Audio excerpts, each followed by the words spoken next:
하나님의 말씀은 마가복음 13장 14절부터 23절 말씀입니다. 마가복음 13장을 소계시록이라고도 합니다. 그 세상 끝날 일들에 대한 비밀스러운 가르침이라는 것이죠. 여기에는 24절을 중심으로 환난 전과 환난 후의 내용이 언급되어 있습니다. 이를 통해 마가가 우리에게 말해주고 싶은 것은 첫째, 환난이 닥쳤을 때는 생명을 구하는 것이 최우선이고, 두 번째는 환난 속에서 하나님은 우리를 보호하신다는 것입니다. 그래서 세상 끝에 닥칠 환난은 창조 이래 전부 허무한 환난인데, 하지만 하나님은 택하신 자들을 위해서 곧 예수 믿는 자들을 구원하고자 그날들을 단축하신다고 했습니다. 그렇기 때문에 우리는 그리스도 인들은요, 어떤 상황에서든 어느 상황에서든 감사해야 합니다. 세 번째는 거짓 그리스도와 거짓 그 선지자들의 가르침에 미혹되지 않도록 조심해야 합니다. 사람들은 환난을 당하면 분별력을 잃기 때문에 거짓 가르침에 현혹되기가 쉽습니다. 네 번째는 예수님 분명히 재림할 것이라는 소망을 가져야 합니다. 환난 후에 예수님은 구름을 타고 큰 권능과 영광으로 와서 택하신 백성을 구원하실 것입니다. 이렇게 예수님의 재림은 환난 후에 일어납니다. 택하신 자들을 땅 끝으로부터 하늘 끝까지 사방에서 모으리라. 택하신 자들을 모은다라는 것은 기독교인을 수적으로 증가시킨다는 것이 아니라 마지막 심판을 의미합니다. 그리스도인들이 예수님의 재림을 소망한다는 것은 곧 세속적 가치를 거부하고 동시에 참된 제자가 되겠다는 각오를 해야 한다는 것입니다. 첫 번째, 멸망의 가정한 것이 서는 날이란 마가복음 13장 1절과 2절에는 예루살렘 성전 파괴에 대한 예수님의 예언이 나옵니다. 이 말씀은 마태복음 24장 1절과 2절에서도 나오고 누가복음 21장 5절 6절에도 성전 파괴에 대한 예언이 나옵니다. 예수님이 예언한 그 시대가 AD 29년경으로 추측되어 하는데, 예언하신 후 40년이 지난 후 AD 70년에 로마에 의해서 예루살렘 성전 파괴가 일어납니다. 본문에서 예수님은 제자들에게 예수님의 재림 전에 큰 환난이 일어날 것임을 예고하셨습니다. 먼저 14절에 다니엘서 예언된 멸망의 가정한 것이 서지 못할 것에 서게 되거든. 이는 예루살렘 성전이 가정한 것들에 의해서 철저히 더럽혀질 것에 대한 예언입니다. 멸망의 가정한 것을 문자적으로 해석하면 황폐케 하는 몹시 미운 것으로 또 더러운 우상 숭배를 말합니다. 이 일은 BC 168년 셀루쿠스의 에피파네스 4세에 의해서 실제로 일어났습니다. 그는 성전의 번제단 위에 이교도의 제단을 세운 후 그곳에서 돼지를 잡았고, 유대인들이 율법에 따라 전통적으로 들어오던 제사, 예배를 금지시켰습니다. AD 70년에 디투스가 5만 8천 명의 그 로마 군대를 이끌고 이스라엘을 점령했습니다. 그때의 로마를 상징하는 독실의 깃발을 세워놓고 독실의 깃발에다가 절을 하게 함으로 로마 황제를 우상화했다는 것입니다. 로마 디투스 장군이 이스라엘 성전을 함락시킨 후에 예루살렘 성전 동쪽 문에다가 이 깃발을 걸어 놓았죠. 그리고 거기 로마 황제를 에게 절을 하게 했습니다. 만약 절을 하지 않으면 천벌 죽였습니다. 당시 110만 명이나 엄청난 죽임을 당했다고 합니다. 2만 명의 제사장도 다 흩어져 버렸고 잡힌 자는 다 죽임을 당했습니다. 하나님의 거룩한 성전에서 상상도 할 수 없는 사건이 벌어진 것입니다. 그리고 하드리안 황제는 131년경에 예루살렘 성전 터 위에 아예 주피터 신전을 세웠다고 합니다. 주피터는 그리스 로마 신화에서 신들의 왕이자 하늘과 천둥의 신이라고 불려졌는데, 이 들어온 우상을 예루살렘 성전 터위에 세웠다는 것은 하나님을 모욕하는 것이었습니다. 서지 못할 곳이란 구체적으로 예루살렘 성전의 번제단을 가리킵니다. 이렇게 성전에서 우상 숭배가 일어나면 유대가 멸망한다는 것을 뜻하기 때문에 유대에 있는 자들은 산으로 도망가야 한다는 것입니다. AD 68년에 로마의 베스파시안 장군이 예루살렘을 공격할 때 유대인들을 말살시키려 했습니다. 마가복음 13장 14절에 멸망의 가정한 것이 서지 못할 곳에 선 것을 보거든 그때의 유대에 있는 자들은 산으로 도망할지어다. 그때 당시 유대인들은 요단강 계곡에 위치한 페트라라는 지역으로 도망을 했는데, 성경대로 페트라 지역 산으로 도망한 자는 한 사람도 죽지 않고 다 살아남았다고 합니다. 지금 이 시대에는 산으로 도망하는 것은 어떤 의미입니까? 지금 어떤 분들은요, 시골에도 땅을 사고, 산을 사서 굴도 파고 도망갈 곳을 준비한다고 합니다.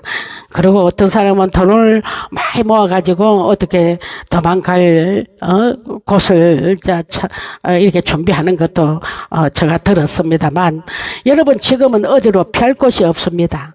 이렇게 한다고 해서 여러분들을 살릴 수가 없습니다. 시편 11장 1절에 보면 내가 여호와께 피할 여건을 이렇게 놓습니다.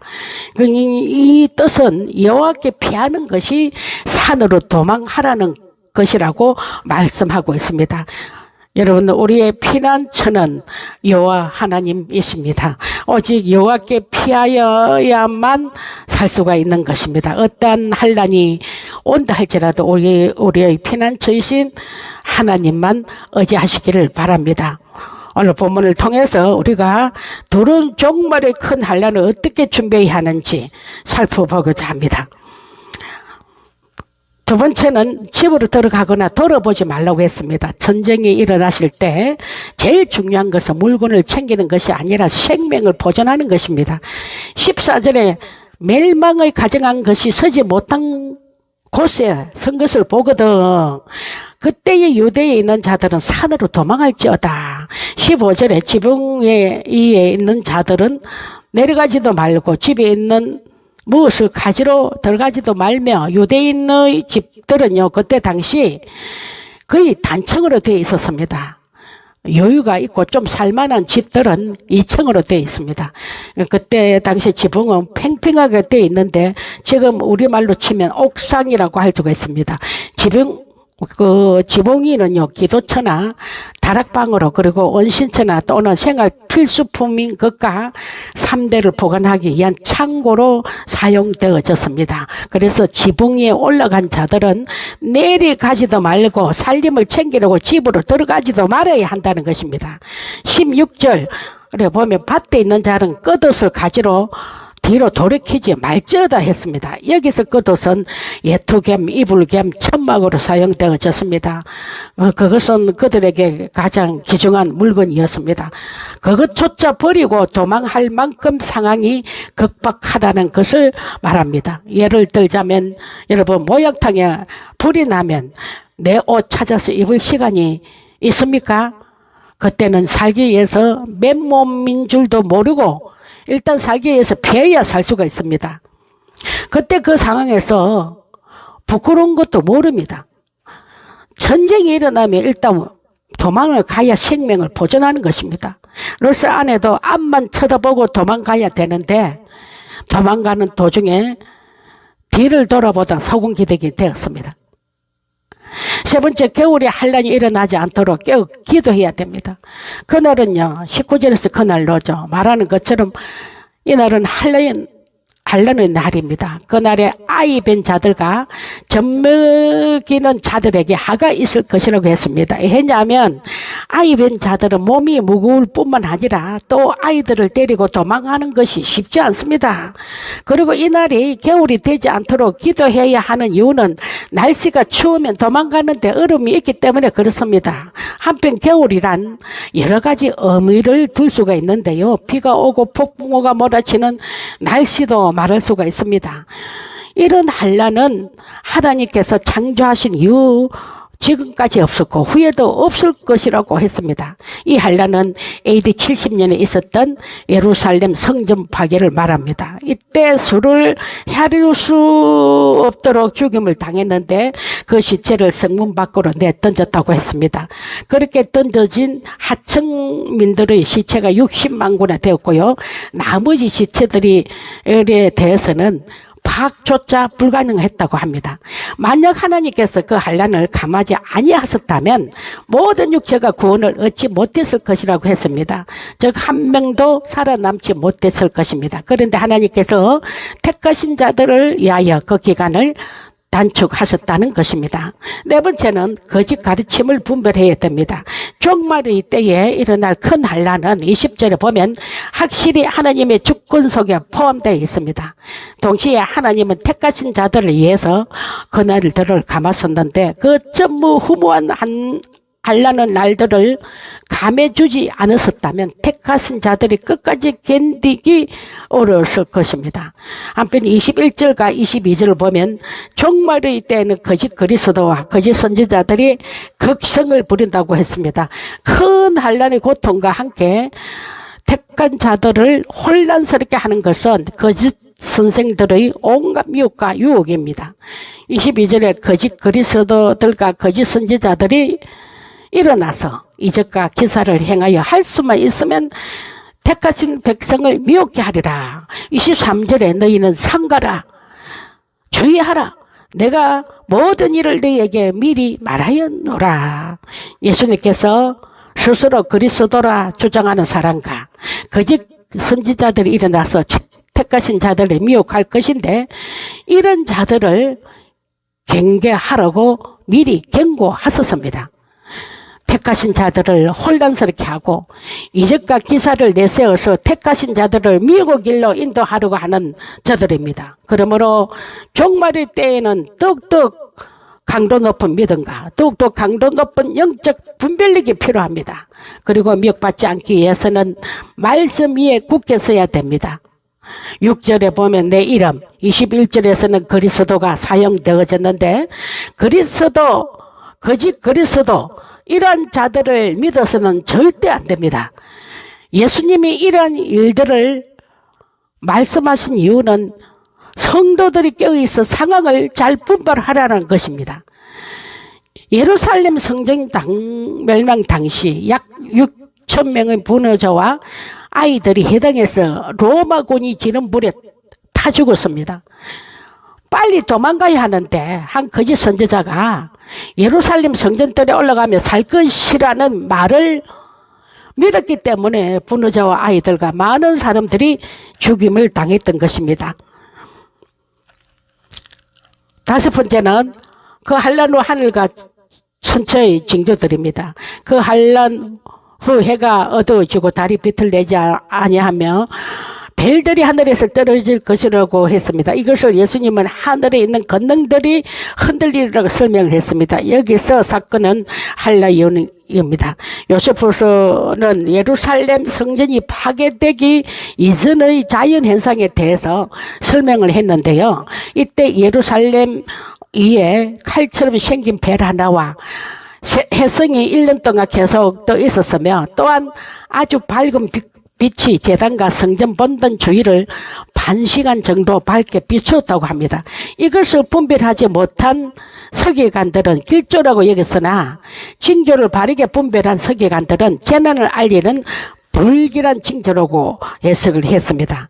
그리고 종말의 때에는요, 천체 이변까지 일어나죠. 하늘의 별들이 낙엽처럼 떨어지는 대이변이 일어나는데 하지만 오히려 택한 백성들에게는 큰 환란이 끝나는 것이므로 소망의 신호가 됩니다. 왜냐하면 그때 예수님께서 구름을 타시고 큰 영광 중에 재림하시기 때문입니다.